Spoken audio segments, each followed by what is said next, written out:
hoes as them white folk. Boosie, you done got too much. You done let these niggas play you too, mother. This internet dumb and bitch. Say what Lil Tootie go do now? What Lil Tootie say? Listen, Vlad TV. Vlad post everybody going to jail but Boosie. Somebody tag Vlad TV. Where the feds picked it up. Now it was a state case. The feds came, picked it up.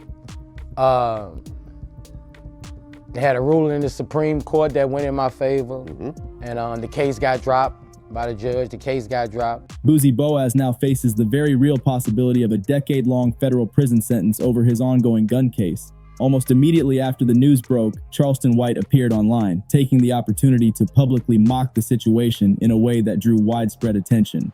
He went live on social media, joking that the news felt like an early holiday, laughing and claiming he always predicted Boaz would land behind bars. White even pushed his remarks further, stating he wouldn't care if the rapper never walked free again, escalating the drama between them. Boaz had previously told audiences earlier this month that he accepted a plea deal, saying he was exhausted from fighting the case. Despite the charges once being dismissed, prosecutors brought the case back in 2024 with greater intensity, putting him at risk of more than 10 years behind bars. A lot of things this case has stopped me from doing, traveling all across the world, making. So I just want to get it over with and, accept my guilty plea. I'm ready to get over it. Anything you want to say to your fans? Just say a prayer for them. I just need prayer. I don't need nothing else. Meanwhile, Boaz posted emotional messages about leaning on faith and feeling worn down by the process, while Charleston White celebrated online, comparing the moment to a personal victory. Boaz's legal troubles have stretched on for years, but this firearm case has emerged as the defining issue, charging him with being a felon in possession of a gun, an accusation notoriously difficult to fight successfully in federal court, particularly when prior convictions heighten sentencing guidelines. Boosie going to jail! Oh, God. Oh, God is good. I keep telling y'all, street ain't got no God. God do not look after street. Boosie really thought he wasn't going to jail for that pistol. I knew he was going. He going to jail. All that newborn baby. Boosie won't get to see that newborn baby till that baby be walking and talking. Boosie going to jail! He brought you up because you were attacking Kanye because of the. Nah, it's Kanye West. It just happened. Nigga been coming at me. He been coming at me. It's just, I can't respond to those people, bro. Like, that's a danger to what I got going on. You can't take no risk of losing this behind, At first, the outlook appeared promising.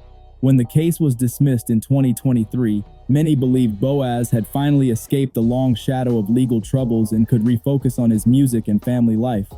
However, the federal government had other plans.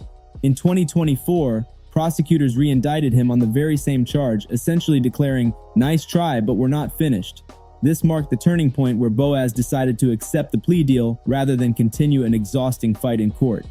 He went on X, acknowledging his disappointment and stating that he believed the case was behind him, but was now ready to face the consequences. For Boaz, this was not just another setback, but the culmination of years spent dodging legal and personal obstacles. Supporters flooded his mentions with messages of encouragement, but the tone of his post revealed a man exhausted by the battle, leaning heavily on faith and resignation. This wasn't the fiery figure known for trolling critics online. This was someone confronting a sobering reality. His posts carried the sound of someone preparing mentally for a major life change. Boosie going to jail! Oh, God is good. I keep telling y'all, street got no God.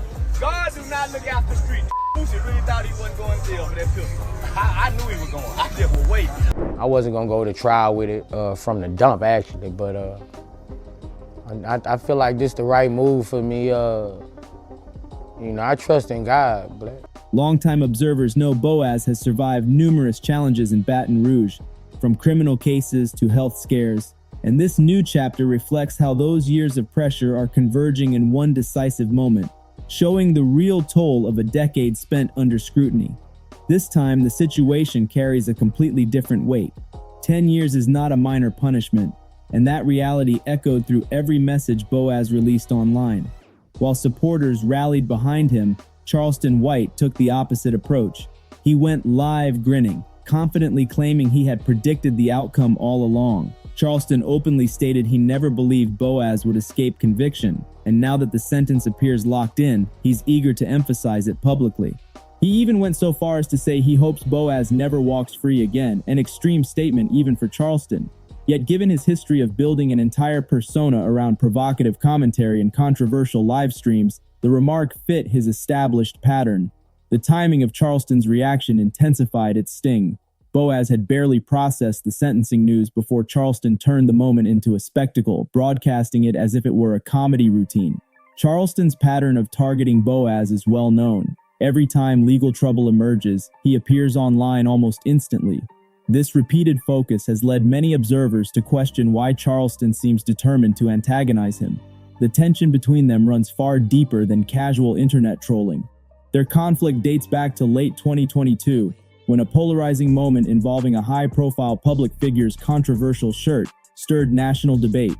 Boaz publicly criticized that move, echoing widespread disapproval, but Charleston immediately fired back online, berating him for commenting at all and igniting a lasting feud that continues to this day. Well, Charleston White was celebrating you taking the plea deal. I think he even said he hopes you die in jail and stuff like that. Yeah, I heard. The biggest thing right now was that you actually accepted a plea deal for your federal gun case. Yeah. Now, how long have you been fighting this thing from the very, very beginning? I've been fighting for probably 3 years now, probably. 3 years. That's when the conflict escalated sharply. Instead of merely criticizing Boaz directly, Charleston White began mentioning Boaz's son, Tootie Raw, and even T.I.'s son, King Harris, dragging them into the feud with public insults. He mocked their appearance, claimed they lacked fighting ability, and predicted they would end up in jail. This was the point where observers realized Charleston's strategy went far beyond typical trolling. He was willing to target children connected to his opponents, a move many considered crossing an ethical line in hip-hop commentary. What caught the public off guard was how restrained Boaz remained. Rather than responding with immediate anger, he chose a careful approach. During an interview with Tony the Closer, Boaz explained that speaking freely about certain topics could easily lead to additional legal trouble, especially when children are involved. Instead of fueling the fire, he opted to measure his words carefully. The interview revealed the calculated reasoning behind his silence, showing that he viewed Charleston's comments as bait designed to provoke a self-destructive reaction. I'm gonna put your in jail, waiting for the FBI to send me the right collar number, because I'm finna make a report on your mother and people. And you make the man call your name specifically. The promoter specifically said your mother name, Lil Boosie. He implemented you and implicated you. Finna go to jail, back to jail. You gonna be on your knees, but them knees gonna be bleeding again. I'm not a street kid. I'm not a criminal. I'm a kid who was raised to tell the truth. When my mama come in and say, son, what happened? Mama, I didn't do that. I got to pay for a lawyer. I got 2 lawyers, Carl Mallory and Louis Stearns. Louis Stearns became Judge Stearns, Judge Louis Stearns. But nigga, I had 2 paid for lawyers. My mama is a well-to-do mama. I'm just playing, I ain't playing. I'm an adolescent going through an adolescent stage of rebelliousness. I ain't no street. Hell yeah, I'm gonna tell on you. I've been telling since I was a little bitty boy. By early 2023, the situation had already intensified. Charleston was trolling T.I. over a public paperwork controversy when Boaz's son, Tootie, decided to respond. Tootie called Charleston old, messy, and irrelevant, using social media to defend his family. Charleston, true to his established pattern, amplified the feud even further, escalating the rhetoric tenfold and transforming what began as online jabs into a wider, highly publicized confrontation, drawing in multiple families and sparking heated debate across the culture. Charleston White went live, unleashing one of his most extreme tirades yet. He declared on camera that he hoped Boaz's father would die from diabetes and even suggested insulin might be withheld to make it happen. Rhetoric many found beyond comprehension. This marked a new low in the ongoing feud, turning what had been insults into outright death wishes aimed at family members. Soon after, Tootie Raw was arrested on gun charges, and Charleston immediately took credit publicly. According to his live streams, Charleston bragged about tipping off authorities, sending photos, and alerting the Department of Public Safety. He went as far as alleging that Boaz had used children in criminal acts, which added serious accusations to an already tense narrative. That moment represented the point where online trolling crossed over into real-world consequences. The feud was no longer just a spectacle. It had become intertwined with criminal allegations and actual law enforcement actions. Less than 3 months later, Boaz himself was arrested again in San Diego following a court hearing, and Charleston responded with another live stream. He framed the arrest as divine justice, comparing Boaz to Daniel in the lion's den and suggesting the incarceration was part of a larger spiritual punishment. I ain't really got no opinion on him because, my opinion can send me to prison. So I ain't really, I ain't really got no opinion on them, once you go to threaten people's kids, talking about you gotta lie. So, I ain't the one gonna do all that.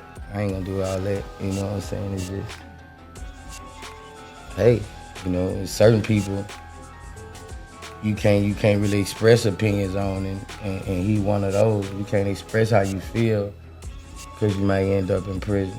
And I ain't getting tricked out the street. This sermon-style reaction blurred the line between mockery and preaching, drawing huge online attention. Months afterward, Boaz finally addressed the matter during a Vlad TV interview, admitting he had asked the platform not to host Charleston White because of his inflammatory comments about Tootie. Yet he also emphasized that his restraint was not based on fear, but on avoiding further escalation and legal entanglement that could harm his family and career. He was simply trying to remain free and said so openly in interviews. Despite the calm public responses, it was evident Charleston's relentless trolling had embedded itself deeply into the ongoing narrative. By early 2024, the feud had spilled further into internet culture, capturing more headlines and reactions than ever before. Aiden Ross had reportedly planned to host Boaz on his livestream, but scheduling and tensions over Charleston White complicated the appearance. The story flipped when Aiden claimed he had declined Boaz in loyalty to Charleston, a narrative that went viral almost overnight. DJ Vlad later intervened, calling out the fabricated claims and criticizing Aiden for aligning with someone infamous for incendiary remarks and extremist praise that had drawn widespread condemnation. This episode revealed how deeply Charleston's influence stretched across online platforms, with even young streamers invoking his name as digital currency to drive engagement. It showcased how internet clout and sensationalism had become intertwined with real-world legal disputes and ongoing criminal cases. Later in March, Charleston reignited the controversy by claiming Boaz had pressured promoters not to book him. He escalated the rhetoric by publicly stating he had already contacted federal authorities and was prepared to push for legal action over alleged threats. I can't respond to that because once I see a man go up there and say he gonna put your in prison, even if you threaten him or say something about him and he's got facts to where he's put people in prison, I can't take a chance of getting involved with that. Well, listen, I don't want anything to happen. He like, I'm gonna call. I seen him on some shit. He gonna call somebody. PO. Oh yeah, no. He calls people. He gets people arrested for threats and stuff like that. But I'm not threatening. Charleston's live stream included repeated references to Boaz's health, twisting it into insults meant to sting and provoke a response. Once again, no concrete evidence was presented, yet Charleston's accusations spread quickly across social platforms, with speculation snowballing as fans and critics debated every word. Even Boaz himself acknowledged in a later post that people already incarcerated were calling him, asking when he would be joining them, underscoring how pervasive the tension had become. Imagine carrying the weight of a looming federal sentence while hearing inmates inside already mocking and predicting your downfall before even arriving. That adds a layer of humiliation to an already crushing situation, and Charleston White understands exactly how to leverage that tension publicly. Another point circulating online is how Boaz opted out of a trial entirely, choosing to take the plea deal immediately. Observers speculate it was not simply fatigue, but also strategic caution, avoiding the unpredictable spectacle that could unfold if Charleston were somehow involved in court proceedings. Given Charleston's pattern of live streaming and public provocations, many believed he would have transformed any courtroom appearance into a media circus, pointing fingers and amplifying the controversy the moment he stepped outside. This speculation is fueled by Charleston's long-standing reputation for cooperating with authorities and openly admitting to informing on others when younger. According to reports, at 14 he was linked to a robbery alongside several teens where one participant, Antoine Doolittle, fatally shot a man named Michael Levy. During the legal aftermath, Charleston testified against him, a move still scrutinized today within communities sensitive to snitch culture. Despite that reputation, Charleston has publicly defended his actions, framing it as survival rather than betrayal.